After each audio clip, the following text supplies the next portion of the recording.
How can science and spirituality change your life? They're complete polar opposites, aren't they? Well, the more we learn and grow, we're beginning to realize and understand that science and spirituality, they aren't so different after all. There are three laws. These are the three laws that govern life. There's what you know. There's what you know that you don't know. And then there's what you don't know that you don't know. Pretty straightforward, right? Well, what if I told you that there's a hidden fourth law that few like to talk about? A law so powerful and life-changing that most people refuse to accept it and close themselves off from growth. Fair warning, this video may trigger you or it may inspire you. But if you stick around until the end of this video, you will not only understand how science and spirituality together can change your life, I will be sharing with you one action step that you can do right now that can completely help transform your life. With great knowledge comes great opportunity, the power to choose. And with great power comes great responsibility.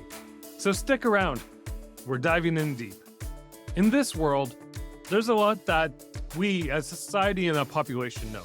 You know that the sun will most likely rise and fall every day. You know that if you stand in the rain without an umbrella, you'll get wet. You know that unless you're some snarky statistician, 2 + 2 = 4. And you also know that there are things that you don't know. Unless you're a surgeon, you know that you don't know how to perform a surgery. Unless you're a nuclear tech, you know that you don't know how to run a nuclear power plant. And there's a lot out there that you don't know that you don't know. Where things get tricky is what we don't know that we don't know. And this is where the fourth unwritten law comes into play. Law number 4. You must be willing to unlearn what you think you know. To be the creator of your life, it requires you to be open and awake to the law. And this is where most people unknowingly, they get stuck. They get stuck doing the same things over and over again, expecting different results. Madness. If you keep doing what you keep doing, you will always get what you always got. You, me, everyone. We all have blind spots. When you remove bias and open yourself up to new possibilities, you take that next step in creating your own reality that serves you. To get a more clear understanding for the sake of our discussion here today, science is based on the scientific method. The scientific method from the Oxford Dictionary, a method of procedure that has characterized natural science since the 17th century, consisting in systematic observation, measurement, and experiment, and the formulation, testing, and modification of hypotheses. When I talk about spirituality, I'm not talking about religion.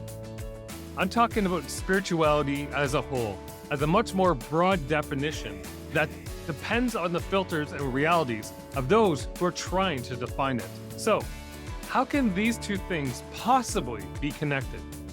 Let's explore. Let's start with something that's been considered woo-woo for a very long time. Vibrations. When you hear vibrations, what is the first thing that usually comes to mind? Well, most often, it's a stereotype of a weirdly spiritual person with a preconceived opinion or belief that they are woo-woo, that they talk about energy and vibrations and make comments like, "You're lowering my vibrations," or "I need to raise my vibrations." For sciencey people, all of these nonsense topics are simply a joke with no basis in reality. Just some weirdo, right? Well, here's the thing. What spirituality has known for a very long time, science is catching up and understanding that what was once a woo-woo concept has been scientifically proven to be true based on the scientific method. Let's look at it from the science and biological side of things. Scientifically, what are emotions? To answer that, it starts by understanding that everything inside of you is fueled by energy. You need energy from food to survive.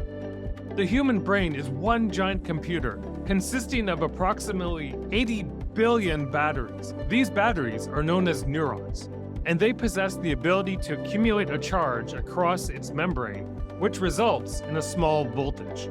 So emotions are the expression of energy.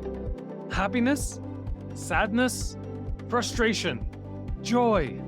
None of these things come out of nowhere. These are just some of the emotions of how we express this energy from within. Energy in motion. Emotion. But it goes even deeper than that, to the very nature of reality itself. Atoms. Atoms vibrate, which is energy. Vibrations, like emotions, are energy in motion. Now, science has proven that every emotion vibrates at a specific measurable frequency. Science, over time, has caught up to spirituality, and using instruments like EEGs, blood cortisol levels, and fMRI technologies, they can measure emotions at a vibrational level. And I guarantee you've experienced it all your life, likely without you even realizing it or never even giving it a passing thought. For instance, if you're feeling depressed, are you feeling high energy or low energy? What about when you're feeling happy? When you're happy to see someone, are you feeling high energy or low energy? Now, you may have seen something like this before, or you may have not, so let me introduce it to you. This is called the Hawking scale. It's a scale of consciousness tool created by psychiatrist and spiritual teacher Dr. David Hawkins. The scale is based on numerical systems that assign a value to various levels of consciousness, ranging from the lowest levels, which are shame, to the highest levels of enlightenment. These numerical rankings correlate to vibrational frequencies in spirituality. Spirituality-wise, that woo-woo person has been more in tune with their body than a vast majority of society. The higher on the scale, the higher vibrations you feel and emit. And the lower on the scale, the lower vibrations, the lower energy you are, the lower energy you emit. And here's an example to put it in a perspective that I know you've experienced in your life. Have you ever been somewhere and then had that one person who walks into the room and just lights it up?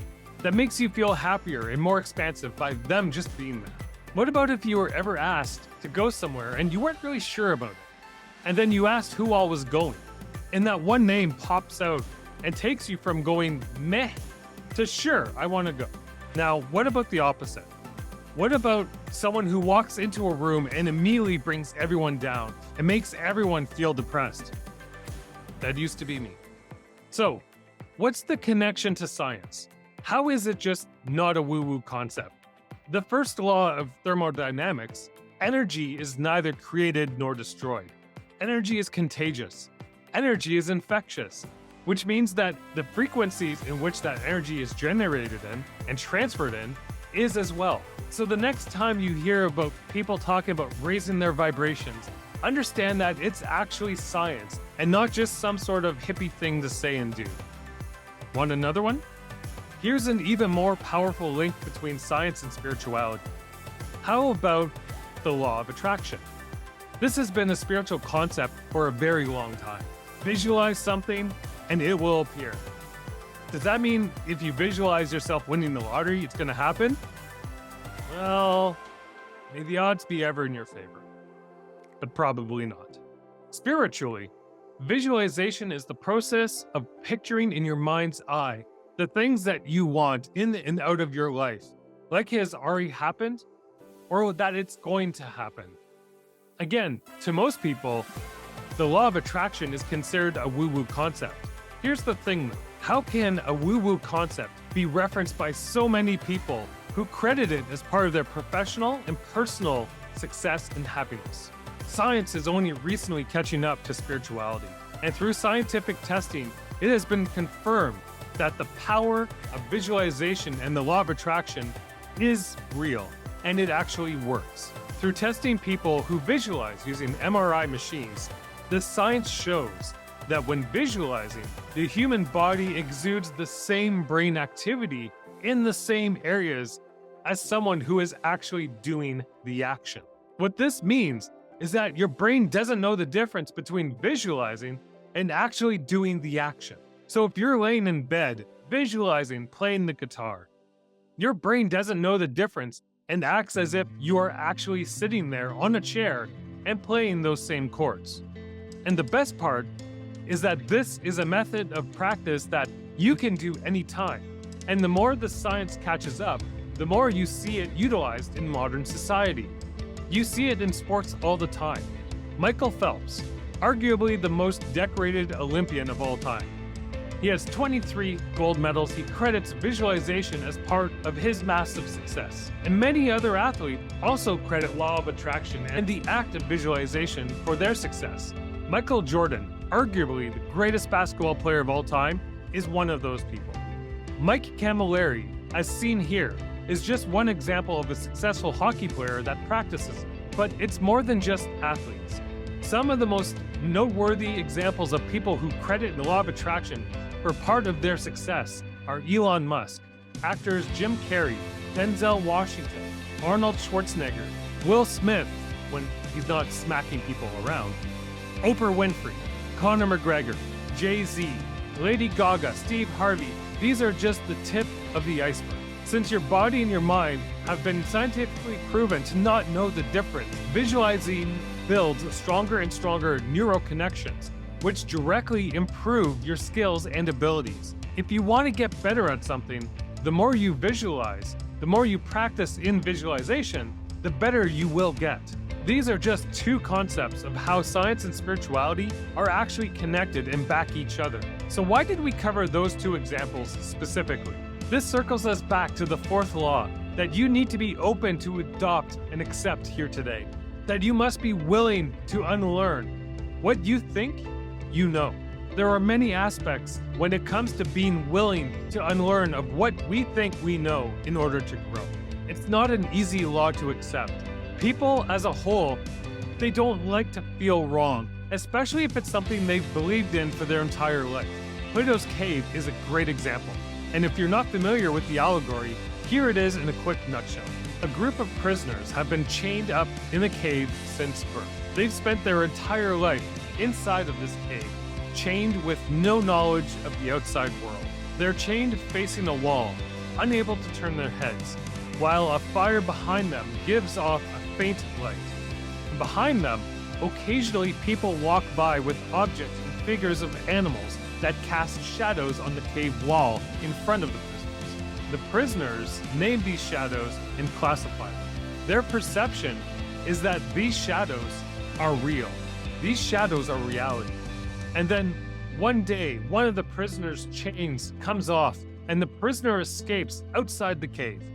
And as they exit the cave, the sun touches their skin for the very first time, burning their eyes and disorientating them. When the prisoner is explained that the things around them are real and that the shadows are simply reflections, not reality, the prisoner can't comprehend it. As their eyes adjust and they begin to see the world more clearly and see the objects more directly, they realize that the shadows aren't reality.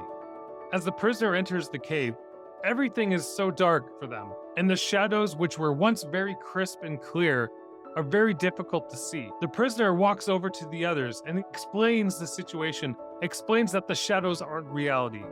The other prisoners think that the journey has brought upon madness to this prisoner, and they violently resist any attempt to be freed from their chains. I share this story because most people are comfortable in the ignorance of change and can be hostile or extremely difficult towards unlearning what they think they know. Change isn't always easy, and change is challenging for most people.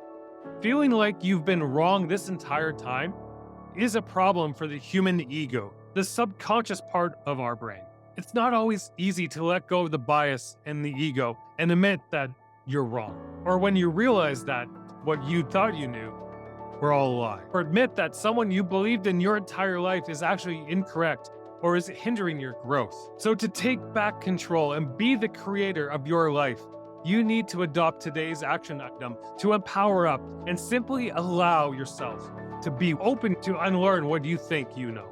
Things that may have never served you can be unlearned and replaced with something that does. If something you think you know is standing in your way or you feel is blocking you from getting unstuck, be willing to unlearn it and use your power of choice to choose a different belief, to take a different strategy.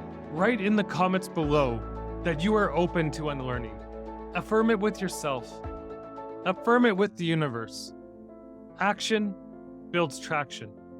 Much love. Let's grow.